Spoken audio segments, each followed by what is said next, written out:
अखिल जगत स्वामी साप सदा शिव मल्हारी मणिमल्ल संहारक ऐश्वर्य प्रदाता शक्तिदाता जयदुरी गणाधीशित आदिरुद्र श्री मातंड भैरवा।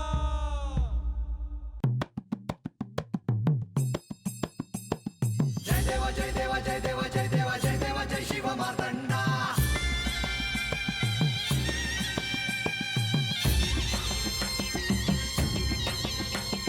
जय देवा जय देवा जय देवा जय देवा जय देवा जय शिव मार्तंडा। हरिवर्धन मल्हारी तुझी प्रचंडा।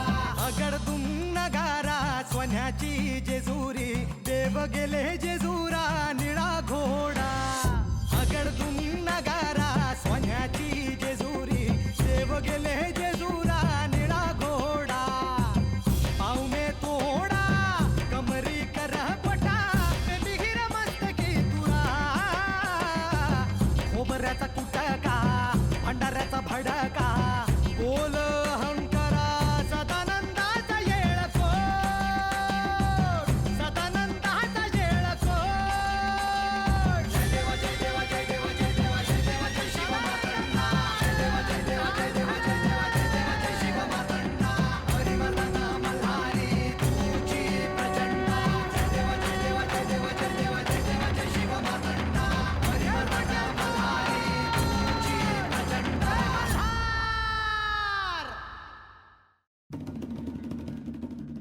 माणसा, तुझ्या या निर्णयाने भविष्यात काय घडणार आहे ह्याची तुला कल्पना नाही। तुझ्या या निर्णयाने बानूने ह्या गडावर पुन्हा कधीच यायचे नाही असा निर्णय घेतला आहे। केवळ गडावरच काय, या जेजुरीतही मला ती नको आहे। मी ठरवल्याप्रमाणे माझा निर्णय मी कधीही मागे घेणार नाही। ह्याचा अर्थ तू बानूचा कधीच स्वीकार करणार नाहीस? हे काय बोलता आहात तुम्ही? मी तिला स्वीकारण्याचा प्रश्नच उद्भवत नाही। मी तिचा स्वीकार करेन हे केवळ अशक्य आहे, केवळ अशक्य। आणि तुम्ही तिला थांबवण्याचा कितीही प्रयत्न केला तरी बानूला जेजुरीतून प्रस्थान करावंच लागेल। तुला आणि बानूला तुमच्या मूळ रूपाचे स्मरण व्हावे ह्यासाठी या आख्यानाचा घाट घातला होता। ह्या आख्यानामुळे तुम्हा दोघींना साक्षात्कार व्हावा हे त्यामागचे प्रयोजन होते, पण आता तसे घडणार नाही। प्रसंगी मला मी कोण आहे हे नाही कळले तरीही चालेल। मी देखील तुला एक गोष्ट सांगतो म्हाळसा, बानू माझी पत्नी आहे, तिच्या प्रती माझी काही दायित्व आहेत आणि म्हणून मी स्वतः तिला जेजुरी सोडून जा असं कधीही सांगणार नाही। आणि त्याचबरोबर तू बानूचा कधीही स्वीकार करणार नाहीस ही वस्तुस्थिती देखील मला दिसते आहे। आणि म्हणून मला तुला माझा एक निर्णय सांगायचा आहे। निर्णय कोणता? तुझ्या मनातील इच्छा पूर्ण होईल अशी एक संधी मी तुला देईन।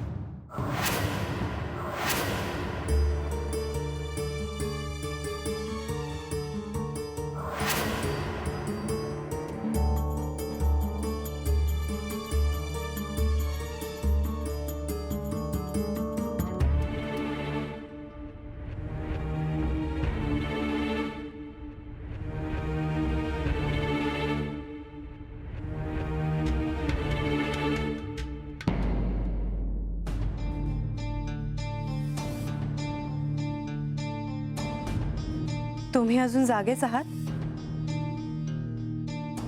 होय देवी, आज सगळं असं घडलं असताना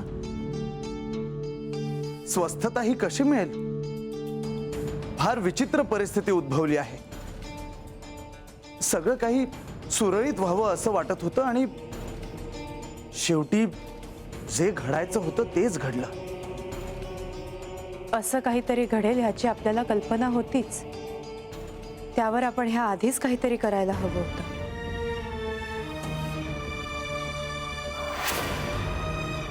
होय देवी, परंतु ते शक्य झालं नाही.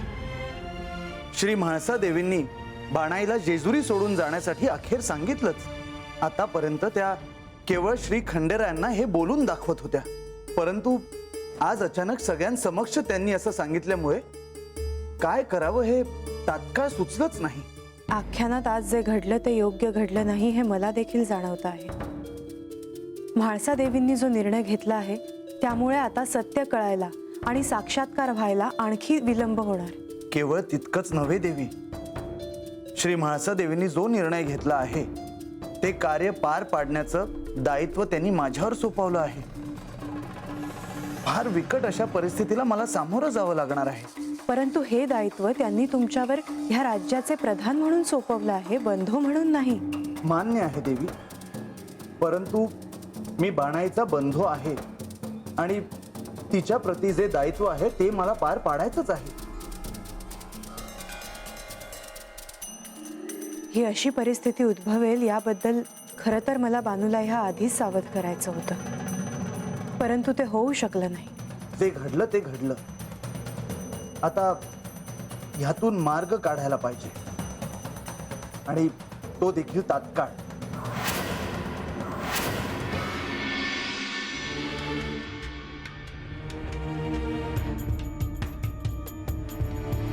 काय होतंय आज मला? ह्या स्वर्गात सर्व सुख पायाशी लोळण घेतात.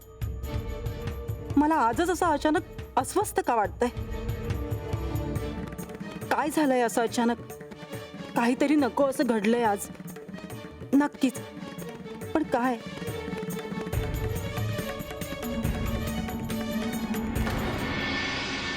होय म्हाळसा, तुला अशी एक संधी मिळेल की तेव्हा तुला तुझ्या मनातील इच्छा पूर्ण करता येईल.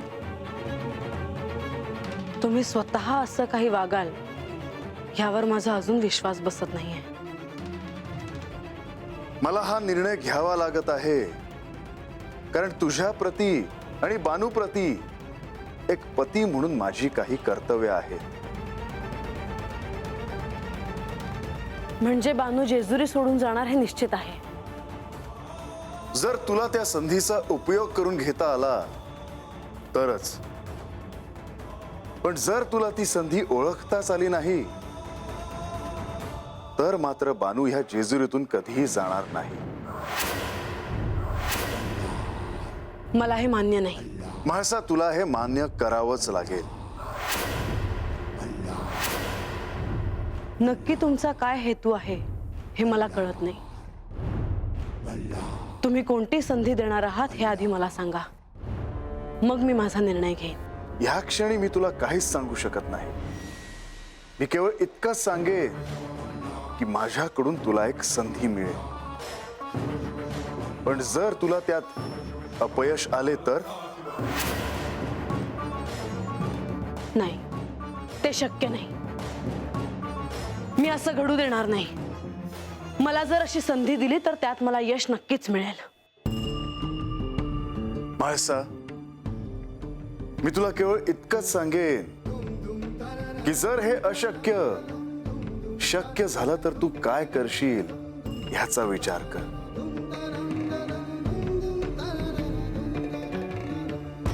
अशी कोणती संधी असेल? नक्की यांच्या मनात काय आहे? मी जरी राज्यसभेत सर्वांसमक्ष हा निर्णय घेतला असला की बानूने या जेजुरीतून प्रस्थान करावं, तरी हे तसं घडू देणार नाही. आता जर बानूचे प्रस्थान व्हावे असं मला वाटत असेल तर त्या संधीची वाट बघण्याखेरीज दुसरा मार्ग नाही माझ्याकडे.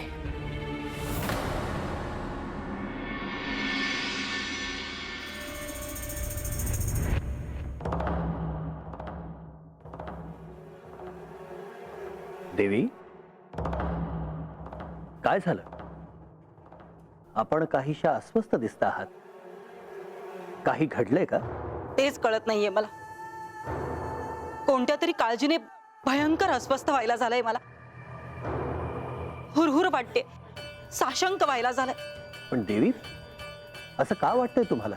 माहित नाही, पण का कुणास ठाऊक आज राहून राहून मला आपल्या कन्येची, बानूची आठवण येते.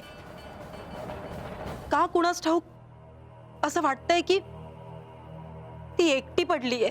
देवी, आपली कन्या बानू जेजुरी गडावर आहे आणि जेजुरी गडावर ती एकटी कशी पडेल? श्री खंडेराय तिच्या समवेत आहेत आणि आता तर साक्षात श्री विष्णू आणि श्री महालक्ष्मी यांचा आशीर्वाद तिला प्राप्त झालाय.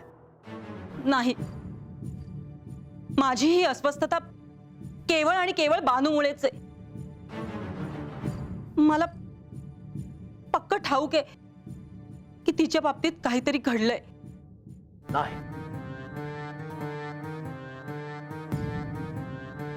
हे शक्य नाही. देवी, आपल्या कन्येच्या बाबतीत जर काही अनिष्ट घडले असते तर त्याची आपल्याला चाहूल लागली असती, तसे स्पष्ट संकेत मिळाले असते आपल्याला. नाही, नक्कीच काहीतरी घडलंय. अहो, मी तिची आई आहे. उगाच नाही ना मला असं वाटणार. आपण तिला भेटायला जेजुरीत जाऊया का? देवी, सर्व काही क्षेम आहे याबद्दल तुम्ही निश्चिंत राहा. मनातले सर्व संदेह काढून टाका. माझे समाधान म्हणून का होईना, पण माझ्या बरोबर तिला जेजुरीत भेटायला याल ना? पण देवी, याल ना? आता तुम्ही इतका आग्रह करत असाल तर आपण जेजुरीत जाऊ. पण मला वाटतं की आपण आधी श्री विष्णू आणि श्री महालक्ष्मी यांची भेट घ्यावी आणि मगच बानूला भेटावं. तुम्ही म्हणताय ते मला पटतंय. तिथे गेल्यावर आपली कन्या क्षेमकुशल आहे हे प्रत्यक्ष डोळ्यांनी पाहाल आणि मग तुमच्या मनाला स्वस्थता लाभेल याची खात्री आहे मला. चला.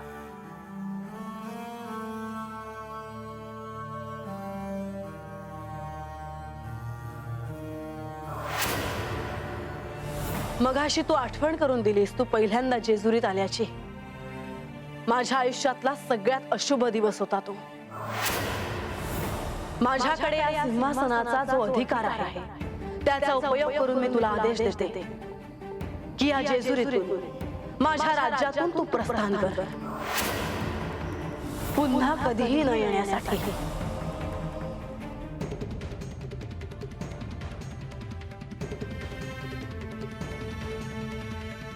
मी ह्यासनी सांगितलं का आजपासून मी या गडावर पाय ठेवायचे नाही. मला ठाव आहे का ह्यासनी हे आवडलं नसणार, तर म्या बी काय करू. माझा ताईसनीच म्या ह्या जेजुरीत न गाय, मग तत म्या कशा पाय जाऊ.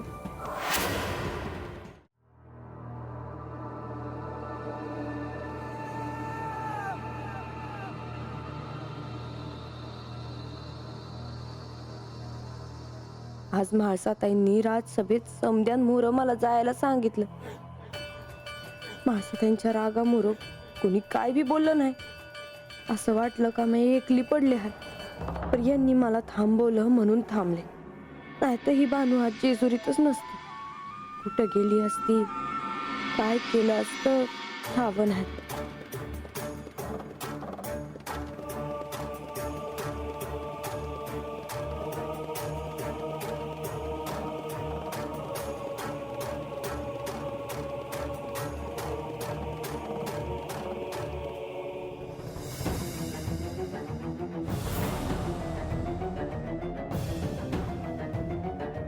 देवी, अद्यापही आपले मन अस्वस्थच आहे का?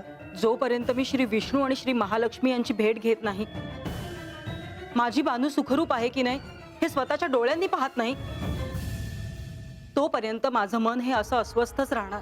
ठीक आहे, चला.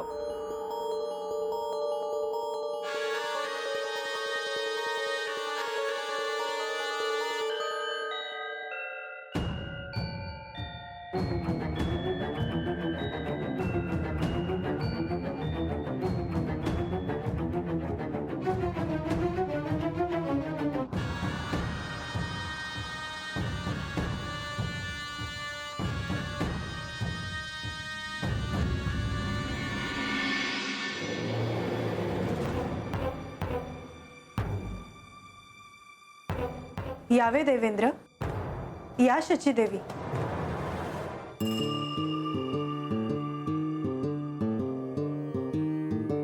प्रणाम. प्रणाम देवी. आपण आसन ग्रहण करावं. नाही देवी, आपण स्थानापन्न व्हावे.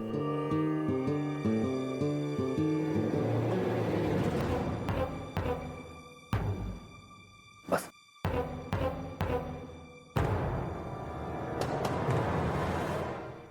बोला देवेंद्र, आज प्रत्यक्ष दोघं इथे कसे?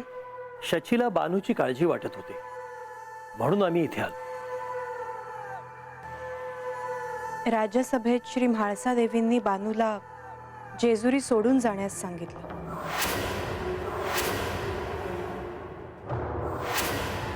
तरीच मला इतके अस्वस्थ वाटत होते. मी आणि लक्ष्मी देवी इथे असताना आम्ही बाणाईला जेजुरी बाहेर कसं जाऊ देऊ? आज ती गड्याच्या पायथ्याशी उभी आहे, पण पुन्हा कधी काय होईल ते सांगता येत नाही. आपल्या सगळ्यांनाच ह्याची कल्पना होती की असं काहीतरी घडणार आहे, आणि ते घडलं. बानूला सध्या आपण थांबवलं आहे, आणि ह्या पुढे असं काही घडणार नाही ह्यासाठी काय करता येईल ह्याचा विचार आपण करूया. प्रभू, आपण दोघे प्रत्यक्ष इथे आहात. आता या परिस्थितीवर आपणच काहीतरी पर्याय शोधावा. एका पर्यायाचा विचार सुरू आहे. कोणता पर्याय? श्री म्हाळसा देवी आणि बाणाई यांच्यामध्ये सारीपाट खेळला जावा. बानूला तर सारीपाट खेळताच येत नाही. हो, आम्हाला त्याची कल्पना आहे. पण मग हा खेळ झाला तर बानू पराभूत होणार हे आधीच निश्चित आहे. शची देवी, असं काहीही नाहीये. काहीही घडू शकतं. कुणाच्या हातून काय दान पडेल हे सांगता येतं का? पण प्रभू, तरी हा प्रश्न उरतोच की बानूला सारीपाट खेळता येणार कसा? तिला श्री खंडेराय शिकवतील.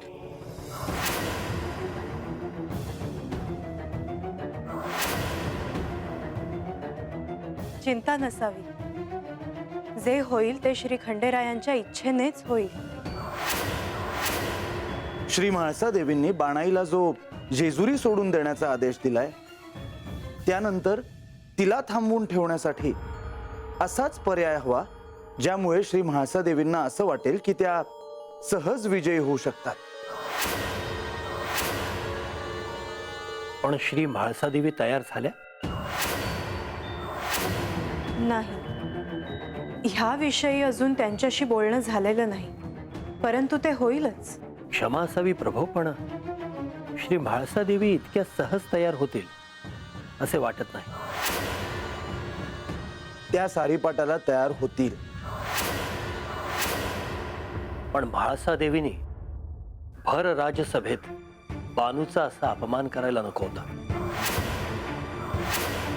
तुम्ही हे देखील समजून घ्यावं की पार्वती देवींची पर्यायानं म्हाळसाची इच्छा होती, म्हणून बानूचा श्री खंडेरायांशी विवाह झाला. त्यांना सध्या या वचनाचं स्मरण नाही, म्हणून त्यांचा बानूवर राग आहे. परंतु आपण तो देखील समजून घ्यावा. पण मातेचे मन आहे म्हणून काळजी वाटते.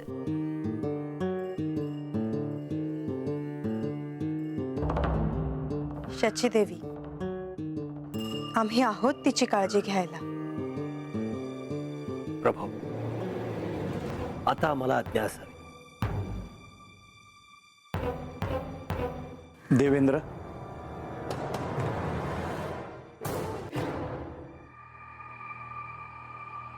सारीपाटाचा विषय गुप्त आहे. तो गुप्तच राहील हे पहावं. जशी आपली आज्ञा प्रभू. यामध्ये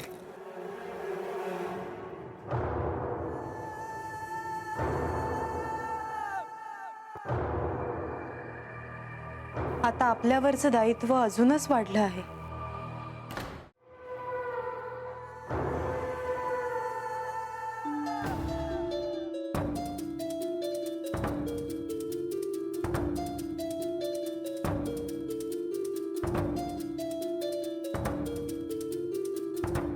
म्हाळसा, तुमच्या डोळ्यात पाणी का?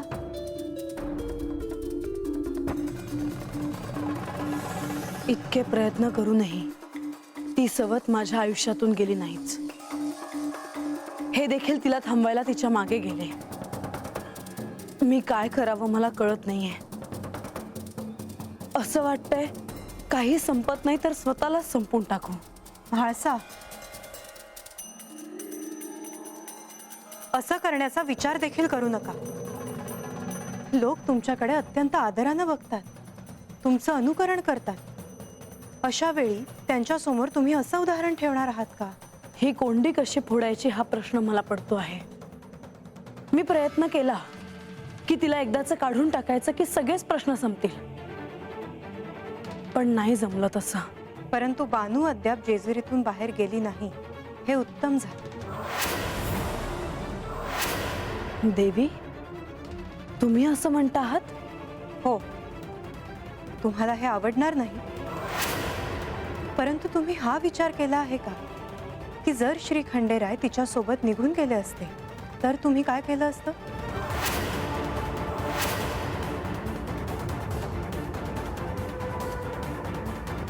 खरंच आहे, हे तिच्यासोबत गेले असते तर मी काय केलं असतं? हसले असते मला सगळे.